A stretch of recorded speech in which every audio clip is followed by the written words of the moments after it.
ପାଇଁ ପାଗଳପଣ ପ୍ରେମିକାକୁ ପାଇବା ପାଇଁ ମୋବାଇଲ ଟାୱାର ଉପରେ ଚଢିଲେ ଯୁବକ। हाँ दर्शक बंधु, प्रेम अंध बोली आपण शुणिथिबे, हेले प्रेम जे जनकू मृत्यु मुख को टाणी नहीं जाई पारे ताहार एक ज्वलंत उदाहरण देखा मिली मालकानगिरी जिल्ला रे। जड़े युवक निज प्रेमिका को पाइबा जिद रे उच्च मोबाइल टावर ऊपर को चढ़ी जाई समस्त को नाकेदम कर देइछंती। घटनाटी घटी मालकानगिरी जिल्ला पड़िया थाना अंतर्गत सिंगिरा जोकोंडा गाँव रे।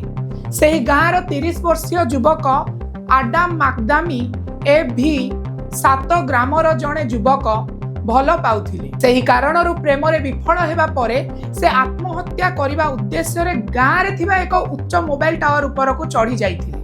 3 घंटार हाई ड्रामा युवक जनक टावर उपरे चढ़िबा देखि स्थानीय अंचलर आतंक खेली जाइथिले।